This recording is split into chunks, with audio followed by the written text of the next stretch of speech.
Good morning students. ચાલો આગળ વધીએ. સ્વાધ્યાય 6.4માં પ્રશ્ન 1 મેં તમને લોકોને કરાવેલો, ભાગાકારની રીતે વર્ગમૂળ શોધો. એમાં પણ થોડા દાખલા કરાવેલા અને બાકીના દાખલા તમે જાતે ગણી જ નાખ્યા હશે. ફોટોકોપીમાં મેં આપેલા હતા. હવે અત્યારે ક્વેશ્ચન નંબર 2 જુઓ. નીચે આપેલી સંખ્યાના વર્ગમૂળ તરીકે આવતી સંખ્યામાં કેટલા અંકો હશે તે જણાવો. આની અંદર આપણે કોઈ પણ ગણતરી કરવાની નથી, કોઈ ગણતરી કર્યા વગર જણાવો. એટલે મેં તમને કીધેલું કે જૂથ બનાવવાના છે, યાદ છે? જૂથ જેટલા પણ આવશે ને એટલા એના વર્ગમૂળ તરીકે આવતી સંખ્યામાં અંકો હશે. હવે જો પહેલું છે 64, તો 64માં બબ્બેના કેટલા જૂથ બનવાના? એક જ બનવાના. એટલે વર્ગમૂળ તરીકે આવતી સંખ્યામાં કેટલા અંકો હશે? 1. એ તમારે શું લખવાનું કઈ રીતે? 64 એની બાજુમાં અથવા તો કોષ્ટક બનાવી દેવો સંખ્યા અને એની બાજુમાં વર્ગમૂળ તરીકે આવતી સંખ્યામાં અંકો. પછી આ બાજુ લખવાનું 64, આ બાજુ લખવાનું 1. કારણ કે એમ પણ આપણને ખબર છે કે 64નું વર્ગમૂળ કેટલું આવે? 8, અને 8 એટલે એક જ થયું ને. ચાલો પછી 144, તો 144માં બબ્બેના કેટલા જૂથ બનવાના? તો 44 પર એક લીટી કરો અને 1 પર એક લીટી. કેટલા જૂથ બન્યા? 2. એટલે 144ની બાજુમાં શું લખવાનું? 2. અને 144નું વર્ગમૂળ શું આવે? 12 આવે ને. 12 એટલે એમાં અંકો કેટલા થયા? 2. તો આ પ્રમાણે જેટલા બબ્બેના જૂથ બને એટલા એના વર્ગમૂળ તરીકે આવતી સંખ્યામાં અંકો હોય. ચાલો ત્રીજામાં જુઓ, 4489, તો વર્ગમૂળ તરીકે આવતી સંખ્યામાં 2 અંકો હશે. અહીંયા 2 જૂથ બને છે. 27225, હવે આપણે જોઈએ કેટલા બનવાના. જો 25ની ઉપર એક લીટી કરો, 72ની ઉપર એક લીટી કરો અને 2ની ઉપર એક લીટી, તો કેટલા જૂથ બન્યા? 3 જૂથ બન્યા. એટલે શું થાય? વર્ગમૂળ તરીકે આવતી સંખ્યામાં 3 અંકો હશે. ચલો પાંચમું જુઓ, 390625, જુઓ 25 તેની ઉપર 1, 06 તેની ઉપર 1 અને 39 તેની ઉપર 1, એટલે કેટલા જૂથ બનવાના? 3. તો વર્ગમૂળ તરીકે આવતી સંખ્યામાં 3 અંકો હશે. ખ્યાલ આવી ગયો? પ્રશ્ન 2 મેં ફોટોકોપીમાં નથી લખ્યું, એ તમારે જાતે આ પ્રમાણે ફક્ત જવાબ લખવાના છે, આમાં કોઈ ગણતરી કરવાની નથી. ચાલો ક્વેશ્ચન નંબર 3 જુઓ. નીચે આપેલ દશાંશ સંખ્યાઓનું વર્ગમૂળ શોધો.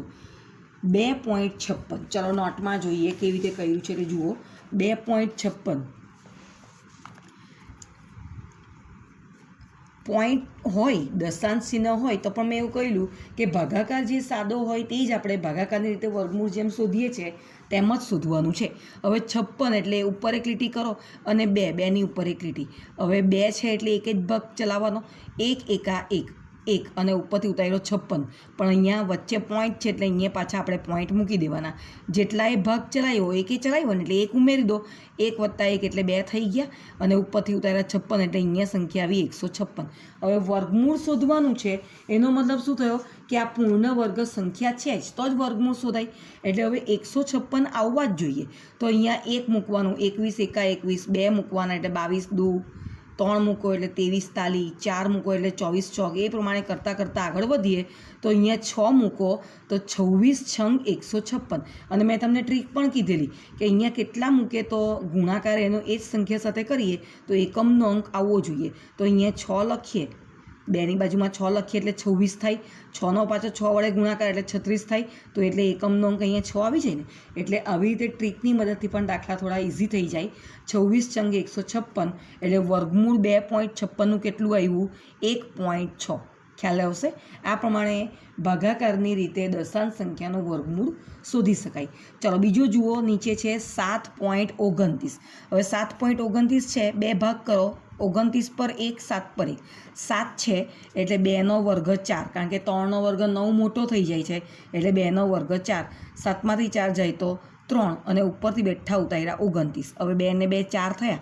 હવે 1 મૂકો તો 1 આવે, 2 મૂકો તો 4 આવે. અહીંયા આપણે કેટલા લાવવાના છે? 9. એકમનો અંક આમાં 9 છે. 3 મૂકો તો 3 તાળી 9 આવે, પણ 43 તાળી તો બહુ નાના થઈ જાય એટલે એનાથી હજુ આગળ વધવું પડે. 4 મૂકો તો 16 આવે, 5 મૂકો તો 25 એટલે 5 આવે, 6 મૂકો તો 36 એટલે 6 આવે, 7 મૂકો તો 7 × 7 = 49 એટલે 9 આવવાના. એટલે 47 × 7 કરો તો બેઠું આવી જાય છે 329. એટલે આનો જવાબ આવે 2.7. પોઈન્ટ મૂકવાનું ભૂલવાનું નહીં. જ્યારે દશાંશ અપૂર્ણાંક હોય, દશાંશ સંખ્યા હોય ત્યારે પોઈન્ટ મૂકવાનું યાદ રાખજો, નહીં તો અડધો માર્ક કપાઈ જશે. ચાલો ત્રીજું જુઓ, 51.84. આમાં બબ્બેના બે જૂથ બન્યા, જુઓ પોઈન્ટ પછીનું એ 84 છે એટલે 1 અને પોઈન્ટની આ બાજુ 51 છે. હવે 51 એટલે 7 સત્યા 49 અને 8 અઠ્યા 64, તેની વચ્ચે આવવાના. 8 એ તો મોટા થઈ જાય એટલે 7 ભાગ ચલાવો, 7 સત્યા 49, 51માંથી 49 જાય એટલે 2 આવ્યા અને ઉપરથી બેઠા ઉતાર્યા 84, 284 આવ્યા. 7 ને 7 14 છે. હવે 14ની બાજુમાં આપણે મૂકવાના. હવે તો 284 ને 141 તો નાના થાય, 2 જ મૂકે તો 2 દુ 4 આવી જાય ને, એટલે 142 ગુણ્યા 2 કરો એટલે 284. આનો જવાબ આવ્યો 7.2. ખ્યાલ આવી ગયો? ચાલો ચોથું જુઓ, 42.25. એમાં પણ બબ્બેના જૂથ બનાવી દઈએ, 25 અને 42. હવે 6 છંગ 36 અને 7 સત્યા 49 એટલે 6 એ ચાલે, 6 છંગ 36. 32માં 36 જાય તો 6 આવવાના, ઉપરથી ઉતાર્યો 5 એટલે 25 એટલે 625 થઈ ગયા. હવે તમે જુઓ 6 ને 6 12, 12ની બાજુમાં 1 મૂકો, 2 મૂકો, 3 મૂકો, પણ આપણે એકમનો અંક કેટલો લાવવાનો? 5 છે. 625માં 5 છે ને, એટલે આપણે અહીંયા 5 વાળી સંખ્યા લેવાની, એટલે 125 ગુણ્યા 5 કરો એટલે 625 થઈ જાય. ખ્યાલ આવી ગયો? એટલે આ છે 6.5 42.25નું વર્ગમૂળ. છેલ્લો દાખલો છે 31.36. 36ની ઉપર એક લીટી છે, 31ની ઉપર એક લીટી છે, આમ બે જૂથ બન્યા. 5 50 25, 31માંથી 25 જાય તો શું આવે? 6 અને ઉપરથી ઉતાર્યા 36, એટલે 5 ને 5 10 થયા, 10 અને એની બાજુમાં હવે 1 2 3 4 5 6 મૂકીએ તો 6 એ ચાલે, કારણ કે 6 છંગ 36 થવાના છે. 106 ગુણ્યા 6 એટલે 636, આ 0 0 0 આવી ગયા તો 31.36નું વર્ગમૂળ આવ્યું 5.6. બરાબર છે? ચાલો હવે ક્વેશ્ચન નંબર 4 જુઓ. નીચે આપેલી સંખ્યા માટે એવી નાનામાં નાની સંખ્યા શોધો કે જેને આપેલ સંખ્યામાંથી બાદબાકી કરતાં મળતી નવી સંખ્યા પૂર્ણ વર્ગ હોય અને આ નવી સંખ્યાનું વર્ગમૂળ પણ આપણે શોધવાનું છે. હવે મેં તમને આ એક્ઝામ્પલમાં આવા દાખલા ગણાવેલા, ખબર, અને મેં તમને કીધેલું કે આ પાછા સ્વાધ્યાયમાં આવશે ત્યારે હું સમજાવીશ. હવે જુઓ, પહેલી સંખ્યા છે 402.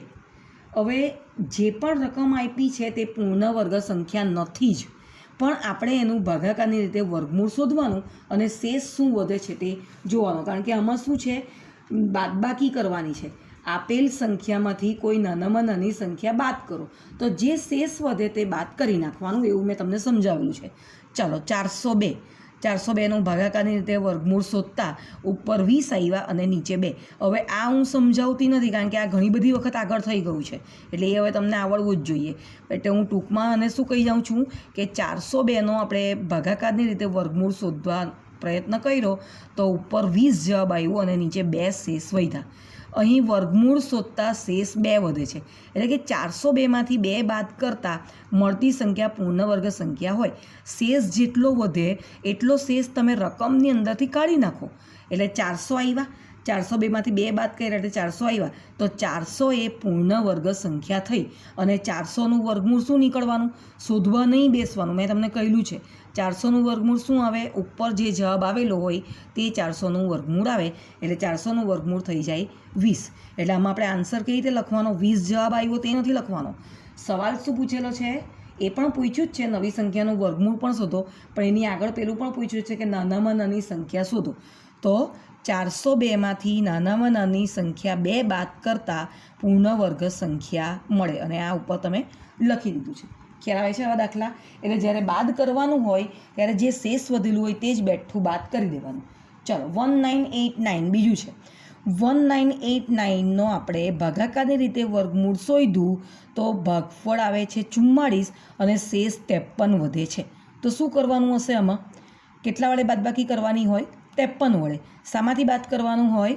1989માંથી. 1989 છે એમાંથી 53 બાદ કરી નાખો એટલે જે પણ સંખ્યા હશે એ સંખ્યા પૂર્ણ વર્ગ સંખ્યા મળશે, અને એનું વર્ગમૂળ શું આવશે ખબર? એનું વર્ગમૂળ 44 આવે. ખ્યાલ આવ્યો? જો હવે મેં લખેલું છે તે જોઈ લો. 1989માંથી 53 બાદ કરતાં મળતી સંખ્યા એ પૂર્ણ વર્ગ સંખ્યા હોય, અને 53 બાદ કરતાં મળ્યા 1936, એ 1936નું વર્ગમૂળ આવ્યું 44. ખ્યાલ આવ્યો? આ પ્રમાણે નીચે આન્સર લખ્યો છે. હવે આગળ જુઓ 3250. 3250ને તમે ભાગાકારની રીતે વર્ગમૂળ શોધ્યું તો તો કેટલો શેષ વધે છે? 1. તો કેટલા બાદ કરવા પડે? 1 જ બાદ કરવાનું. 3250માંથી 1 બાદ કરો એટલે આવ્યા 3249. તો 3249નું વર્ગમૂળ આવ્યું 57. ખ્યાલ આવે છે ને આ દાખલા? આ બાજુની રકમ, આ બાજુની જે વિગત છે એ પણ પરીક્ષામાં કમ્પલસરી લખવી પડશે, ખાલી આટલું કરી નાખવાનું નથી. અહીં વર્ગમૂળ શોધતા શેષ 1 વધે છે. 3250માંથી 1 બાદ કરતાં મળતી સંખ્યા પૂર્ણ વર્ગ સંખ્યા હોય, 3249 આવી, એ 3249નું વર્ગમૂળ 57 આવે. આવું બધું વ્યવસ્થિત લખવું પડશે. ચલો 825. હવે 825નું આપણે શોધ્યું તો ઉપર આવ્યા ભાગફળમાં 28 અને શેષ 41 વધ્યો. 41 વધ્યા એટલે કે 41 બાદ કરી નાખવાના છે. અહીં વર્ગમૂળ શોધતા શેષ 41 વધે છે. 850માંથી 41 બાદ કર્યા એટલે 784 આવ્યા અને 784નું વર્ગમૂળ છે 28. એટલે 825માંથી નાનામાં નાની સંખ્યા 41 બાદ કરીએ તો જે સંખ્યા મળી આપણને 784 એ પૂર્ણ વર્ગ સંખ્યા છે. ચાલો એના પછી છે 4000. 4000નું કર્યું આ પ્રમાણે જુઓ તમે, 63 ઉપર જવાબ આવ્યો અને શેષ છે 31. બસ તો 31 બાદ કરી નાખો. 31 બાદ કરી નાખીએ એટલે સંખ્યા મળી 3969 અને 3969નું વર્ગમૂળ આવશે 63, જે આપણે અહીંયા ગણેલું જ છે. તો આમ 4000માંથી નાનામાં નાની સંખ્યા 31 બાદ કરવાની એટલે જે મળતી સંખ્યા છે એ પૂર્ણ વર્ગ સંખ્યા હોય. ચાલો એના પછી છે ક્વેશ્ચન નંબર 5. હવે એમાં છે ને આપણે પેલું સરવાળાવાળું આવશે. આ પણ મેં એક્ઝામ્પલમાં સમજાવેલું છે, ખબર છે ને? એવી નાનામાં નાની સંખ્યા શોધો કે જેનો સરવાળો કરવાથી મળતી નવી સંખ્યા એ પૂર્ણ વર્ગ હોય અને એનું પણ વર્ગમૂળ શોધવાનું છે. ચાલો એમાં પહેલું છે 525. તો 525 એ અત્યારે પૂર્ણ વર્ગ સંખ્યા નથી, કારણ કે આ પ્રમાણે કરીએ છીએ ને તો 41 શેષ વધે છે. પૂર્ણ વર્ગ સંખ્યા હોય તો અહીંયા 0 0 0 આવી જાય, પણ અહીંયા 41 શેષ વધે છે. હવે બાદ કરવાનું હોય તો તમે 41માંથી 41 બાદ કરી નાખો, પણ આમાં તો ઉમેરવાનું છે. તો ઉમેરવામાં શું કરવાનું? 22 પછીની સંખ્યા કઈ આવે? 23. 23નો વર્ગ તમારે શોધવો પડે. 23નો વર્ગ જે આવે એમાંથી 525 બાદ કરવાના એટલે એટલા ઉમેરી દઈએ એટલે એના પછીની સંખ્યાનું એ વર્ગમૂળ થઈ જાય. જુઓ અહીં વર્ગમૂળ શોધતા 41 શેષ વધ્યો એટલે કે એનો મતલબ શું થાય? શેષ વધ્યો એનો મતલબ કે 22નો વર્ગ નાનો છે ને 525 સંખ્યા એ મોટી છે તો જ શેષ વધે ને. 22નો વર્ગ તો ક્યારનો થઈ ગયો ને 41 શેષ વધી એટલે કે 22નો વર્ગ એ નાનું છે. તો 22 પછીની સંખ્યા 23 છે. તો 23 પર જઈએ તો 23 પર હજુ પહોંચ્યા નથી, આપણને 4 ખૂટે છે. 23નો વર્ગ બરાબર 529 થાય, પણ આપણી રકમ કેટલી છે? 525 છે. એટલે 529 ઉમેરવાની સંખ્યા કેટલી કે એના પછીની સંખ્યાનું વર્ગમૂળ વર્ગ 529 આવે છે. તો 529માંથી 525 બાદ કરો, 4 વધ્યા. એનો મતલબ કે 525માં 4 ઉમેરો, જે રકમ છે ને એમાં 4 ઉમેરો એટલે આવી જવાના 529. તો 529નું વર્ગમૂળ કયું થાય? આના પછીની સંખ્યા 22 પછીની સંખ્યા એટલે 23. ખ્યાલ આવે છે? જરાક જુદું છે, પણ આ પણ તમે એક સામટા 5-10 દાખલા ગણશો એટલે આ તમારા મગજમાં ઉતરી જશે. ચાલો એટલે આનો જવાબ આવ્યો 525માં નાનામાં નાની સંખ્યા 4 ઉમેરતા એ પૂર્ણ વર્ગ સંખ્યા બને છે. ચાલો હવે એ પ્રમાણે જોઈએ 1750. તો 1750નું કરતાં કેટલો શેષ વધ્યો? 69 શેષ વધે છે. હવે 41 પછીની સંખ્યા કઈ? 42. તો 42નો તમારે વર્ગ શોધવો પડે અને એ વર્ગ 42નો વર્ગ કઈ રીતે શોધશો? 42 ગુણ્યા 42 કરી નાખો એટલે એનો વર્ગ આવી જાય. તો 42નો વર્ગ જે આવે એમાંથી 1750ને બાદ કરી નાખવાના એટલે એટલી સંખ્યા આપણે ઉમેરવી પડે. જુઓ અહીં વર્ગમૂળ શોધતા 69 શેષ વધે, એનો મતલબ કે 41નો વર્ગ એ નાનો છે અને 1750 એ સંખ્યા મોટી છે. તો 41 પછીની સંખ્યા 42, 42નો વર્ગ 1764. તો કેટલા ઉમેરવા પડશે? અહીંયા તો 1750 જ છે અને તમને જોઈએ છે 1764 એટલે તમારે 14 ઉમેરવા પડે, બરાબર ને? 14 તમે 1750ની અંદર ઉમેરો, આપણી રકમની અંદર તમે 14 ઉમેરો એટલે આવી જાય 1764 અને 1764નું વર્ગમૂળ શું આવે? 41 પછીની સંખ્યા એટલે કે 42. તો 1750માં નાનામાં નાની સંખ્યા 14 ઉમેરતા તે પૂર્ણ વર્ગ સંખ્યા બને છે. ચાલો ત્યાર પછી છે 252. 252 તો ઇઝી છે, જો બહુ નાની સંખ્યા છે ને એટલે 15 વડે કર્યું પણ વર્ગમૂળ નીકળ્યું તો 27 શેષ વધ્યો. હવે 15 પછીની સંખ્યા કઈ? 16, ને 16નો વર્ગ તો તમને મૂળે આવડે 256. અહીં વર્ગમૂળ શોધતા 27 શેષ વધે એટલે કે 15નો વર્ગ નાનો થઈ ગયો 252 કરતાં. 15 પછીની સંખ્યા 16, 16નો વર્ગ 256, તો 256માંથી 252 બાદ કરો એટલે તમને 4 ખૂટે છે. એટલે કેટલા ઉમેરવા પડે? 252ની અંદર 4 ઉમેરો એટલે 256 આવે, તો 256નું વર્ગમૂળ થઈ ગયું 16. એટલે કે નાનામાં નાની સંખ્યા 4 ઉમેરવી પડે પૂર્ણ વર્ગ સંખ્યા મેળવવા માટે. ચાલો એના પછીનો ચોથો દાખલો જોઈ લો. 1825. 1825નું આ પ્રમાણે કરીએ છીએ તો 61 શેષ વધે છે.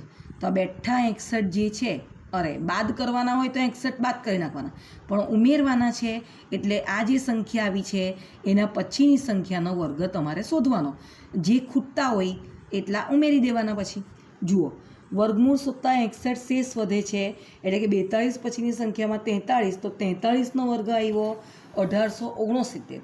તો 1869માંથી 1825 બાદ કરીએ એટલે આવી જાય 24. તો તમને 24 પહેલાં 1825માં ઉમેરી દેતા 1869 મળવાના ને, તો 1849નું વર્ગમૂળ આવવાનું 43. આ પ્રમાણે બધા એક સરખા દાખલા છે. ચાલો એનો 5મો દાખલો તમે જાતે ગણવાની ટ્રાય કરજો. ફોટોકોપીમાં તો હું આપીશ જ, પણ પહેલાં ગણવાનું છે. હવે છે ને ક્વેશ્ચન નંબર 6 ને 7 એ જરા જુદા છે. કઈ રીતે જુદા છે તે જોઈ લઈએ. ક્વેશ્ચન નંબર 6 છે, 441 મીટર સ્ક્વેર ક્ષેત્રફળવાળા ચોરસની બાજુનું માપ શોધો. ચોરસનું ક્ષેત્રફળનું સૂત્ર ખબર ને?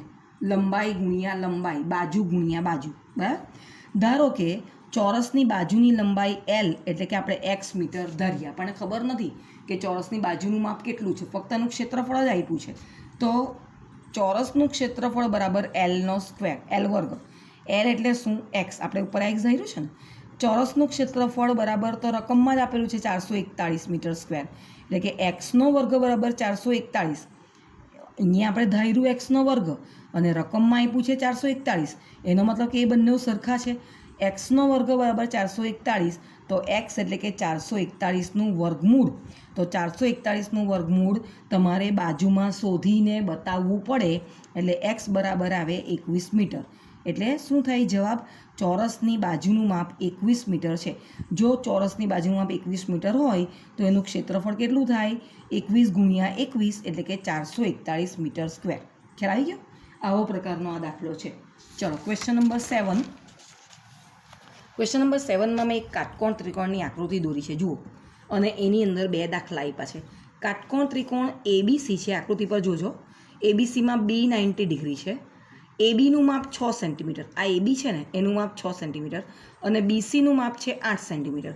તો આ ACનું માપ શોધવાનું છે. હવે મને તમે એમ કહો કે 7મા ધોરણમાં આપણે પાયથાગોરસનો નિયમ અને આ કાટકોણ ત્રિકોણવાળું સમજી ગયા છે, તો આ ACનું નામ શું છે ખબર છે?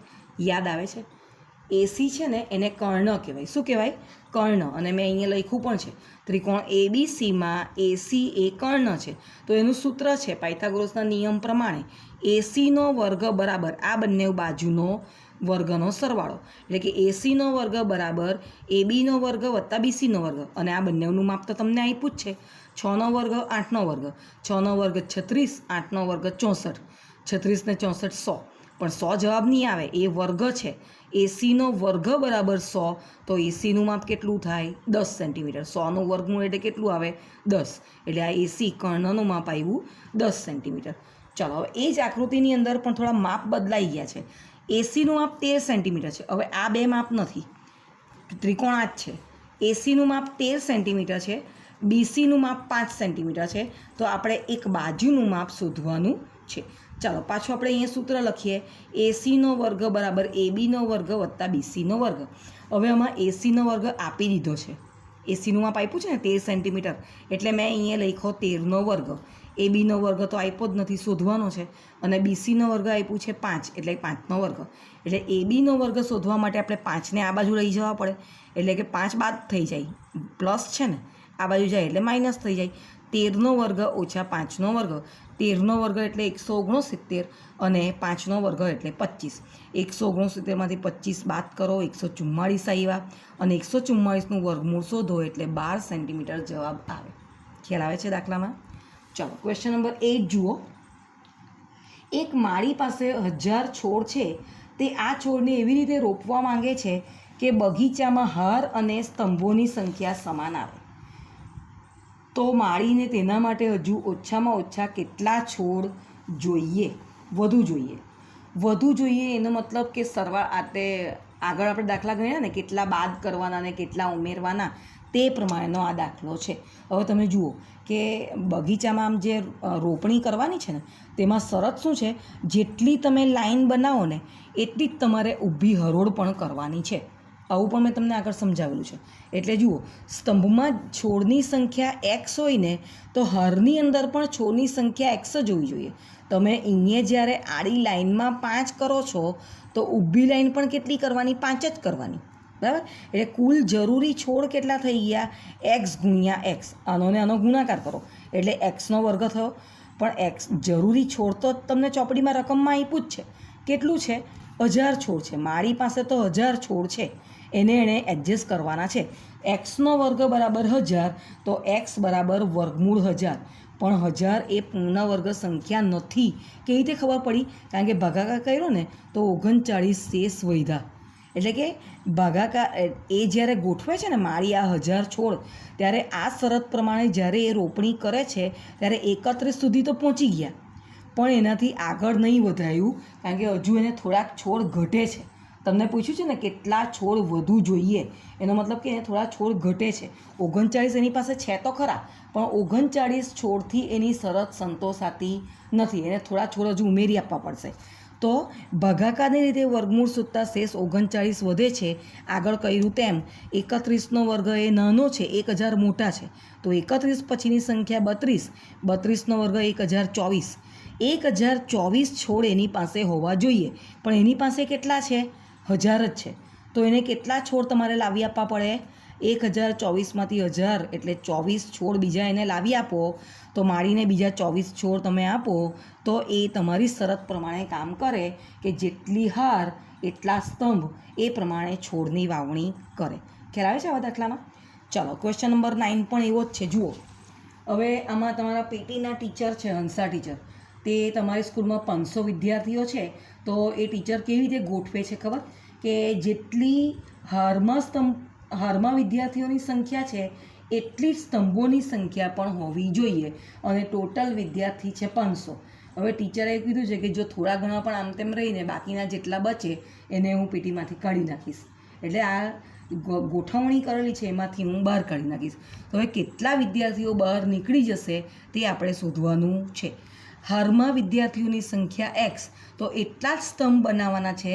એટલે સ્તંભમાં પણ વિદ્યાર્થીઓની સંખ્યા x, એટલે કુલ વિદ્યાર્થી કેટલા થવાના? x². આ બધામાં થોડી થોડી પેટર્ન સરખી જ આવશે વર્ગમૂળના દાખલામાં, પણ રકમ જુદી આવે. રકમ પ્રમાણે વિદ્યાર્થીઓની સંખ્યા કેટલી છે? 500. xનો વર્ગ બરાબર 500, પણ એટલે x બરાબર 500નું વર્ગમૂળ. પણ 500 એ પૂર્ણ વર્ગ સંખ્યા નથી, કારણ કે આવી રીતે કર્યું તો 22 જ વ્યવસ્થિત રીતે ગોઠવાય છે. હાર અને કોલમ સરખી રીતે 22 ગોઠવાય છે. તો 16 શેષ વધે છે. શેષ 16 વધ્યા એનો મતલબ શું? કે 16 વિદ્યાર્થીઓને તમે કાઢી નાખો તો આ ગોઠવણી વ્યવસ્થિત બને. એટલે 500માંથી 484 એટલે કે 16 વિદ્યાર્થી બાકી રહી જાય, શેષ જેટલો વધ્યો તે. ખબર પડી ગઈ?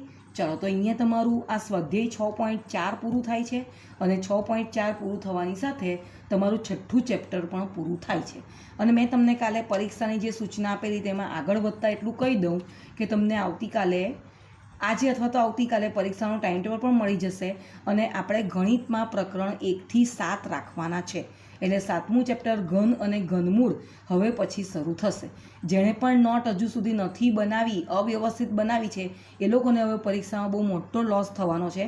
એટલે હવે સમજી વિચારીને કામ કરવા માંડો. પરીક્ષા હવે ખૂબ જ નજીક છે. બાય.